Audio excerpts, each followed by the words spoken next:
Pembantaian Santa Cruz, juga dikenal sebagai pembantaian Dili, adalah sebuah tragedi berdarah penembakan massal terhadap demonstran pro-kemerdekaan yang mengakibatkan sedikitnya 271 orang meninggal dunia. Kejadian ini terjadi pada tanggal 12 November 1991 di pemakaman Santa Cruz, Kotip Dili, Provinsi Timur Timur. Peristiwa ini merupakan rentetan pelanggaran HAM berat masa pendudukan Indonesia di Timur Timur dan merupakan bagian dari genosida Timur Timur.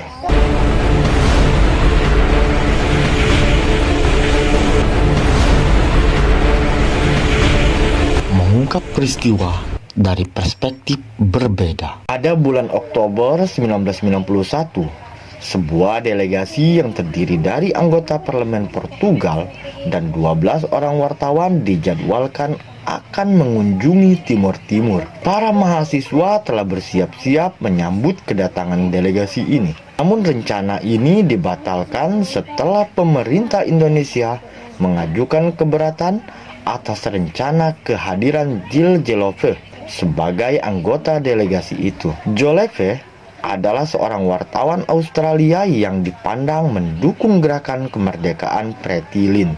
Pembatalan ini menyebabkan kekecewaan mahasiswa pro-kemerdekaan yang berusaha mengangkat isu-isu perjuangan di Timur Timur. Kekecewaan ini menyebabkan situasi memanas antara pihak pemerintah Indonesia dan para mahasiswa. Puncaknya pada tanggal 28 Oktober 1991, pecah konfrontasi antara aktivis pro-integrasi dan kelompok pro-kemerdekaan yang pada saat itu tengah melakukan pertemuan di gereja Motael Dili. Pada akhirnya, Alfonso Henricus dari kelompok pro-integrasi tewas dalam perkelahian, dan seorang aktivis pro-kemerdekaan, Sebastião Gomes, ditembak mati oleh tentara ABRI.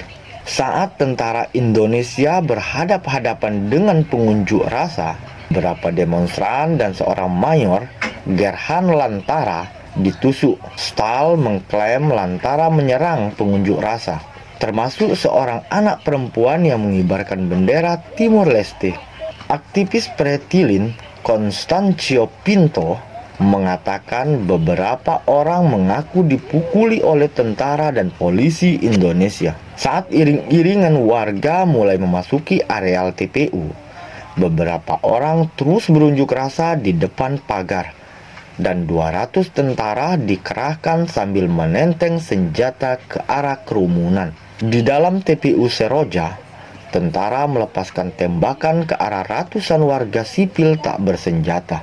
Sedikitnya 250 warga Timur Timur tewas dalam peristiwa ini. Salah satu korban jiwa adalah warga negara Selandia Baru, Kamal Bamadaj, seorang mahasiswa ilmu politik dan aktivis hak asasi manusia yang kuliah di Australia. Pembantaian ini disaksikan oleh dua jurnalis Amerika Serikat, Amy Goldman dan Alan Nair, dan direkam oleh Mark Stahl yang diam-diam membuat liputan untuk Yorkshire Television di Britania Raya. Saat Stahl sedang merekam, Goldman dan Nair mencoba melindungi warga Timur Timur dengan berdiri di antara mereka dan tentara Indonesia. Beberapa tentara mulai memukuli Goldman. Nair juga dipukuli dengan senapan saat mencoba melindungi Goldman. Para juru kamera berhasil menyeludupkan pita video tersebut ke Australia. Mereka memberikan kepada Saskia Kouwenberg, wartawan Belanda, untuk menghindari penangkapan dan penyitaan oleh pihak berwenang Australia yang telah diinformasikan oleh pihak Indonesia dan melakukan penggeledahan bugil terhadap para juru kamera itu ketika mereka tiba di Darwin. Video ini akhirnya ditayangkan dalam dokumenter First Thursday berjudul In Cold Blood: The Massacre of East Timor di ITV Britania pada Januari 1992. Videonya juga tayang di beberapa dokumenter terkini. Rekaman Stahl ditambah kesaksian Nair, Goldman, dan rekan-rekan sejawatnya memicu respon keras di seluruh dunia. Pemerintah Indonesia mengklaim insiden ini reaksi spontan atas kekerasan oleh pengunjuk rasa atau kesalahpahaman semata. Sejumlah pihak membantahnya dengan dua alasan utama. Tentara Indonesia berkali-kali terbukti melakukan kekerasan massal di berbagai tempat seperti Kue Licai, Lak Lukta, dan Kraras. Lalu politikus dan perwira Indonesia selalu mengeluarkan pernyataan yang membenarkan tindakan kekerasan ABRI. 2 hari setelah peristiwa ini, Tri Sutrisno, Panglima ABRI, mengatakan tentara tidak bisa diremehkan.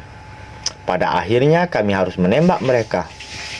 Perusuh seperti ini harus ditembak dan mereka pasti kami tembak.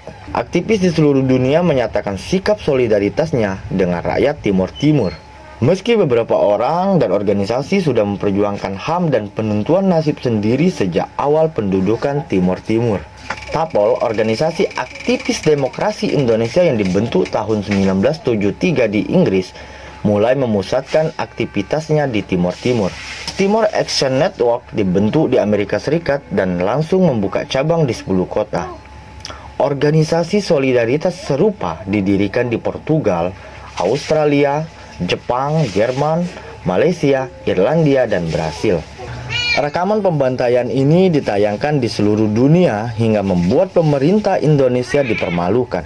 Pemberitaan ini menunjukkan sebuah contoh bagaimana perkembangan media baru di Indonesia semakin mempersulit rezim Orde Baru dalam mengendalikan arus informasi keluar masuk Indonesia. Dan pada masa pasca Perang Dingin di dekade 1990-an, pemerintah Indonesia mulai terus-terusan menjadi bulan-bulanan internasional. Salinan rekaman pembantaian Santa Cruz disebarkan kembali ke Indonesia agar masyarakat bisa melihat sendiri tindakan yang ditutup-tutupi oleh pemerintahnya. Sejumlah kelompok mahasiswa pro-demokrasi dan pers mahasiswa tidak hanya mulai berani membahas dan mengkritisi Timur Timur, namun juga mengenai Orde Baru, sejarah dan masa depan Indonesia secara keseluruhan. Banyak rakyat Portugal menyesali keputusan pemerintah mereka yang praktis telah meninggalkan bekas koloni mereka pada 1975. Mereka terharu oleh siaran yang melukiskan orang-orang yang berseru-seru dan berdoa dalam bahasa Portugis. Demikian pula, banyak orang Australia yang merasa malu karena dukungan pemerintah mereka terhadap rezim Soeharto yang menindas di Indonesia. Dan apa yang mereka lihat sebagai pengkhianatan bagi bangsa Timur Timur yang pernah berjuang bersama pasukan Australia melawan Jepang pada Perang Dunia II. Pembantaian ini memaksa pemerintah Portugal untuk menggencarkan diplomasinya. Portugal mendorong negara-negara Uni Eropa untuk menekan Indonesia, tetapi gagal. Britania Raya misalnya memiliki hubungan ekonomi erat dengan Indonesia yang melibatkan penjualan senjata. Masyarakat Austria mengkritik pemerintahannya yang mengakui kedaulatan Indonesia atas Timur Timur. Pemerintah Australia saat itu sudah mempererat kerjasama dengan militer Indonesia. Menteri Luar Negeri Australia, Gareth Evans, menyebut peristiwa ini anomali, bukan bagian kebijakan pemerintah Indonesia. Kejadian ini kini diperingati sebagai Hari Pemuda oleh negara Timur Leste yang merdeka. Tragedi 12 November 1991 ini dikenang oleh bangsa Timur Leste sebagai salah satu hari yang paling berdarah dalam sejarah mereka, yang memberikan perhatian internasional bagi perjuangan mereka untuk merebut kemerdekaan. Mengungkap peristiwa dari perspektif berbeda.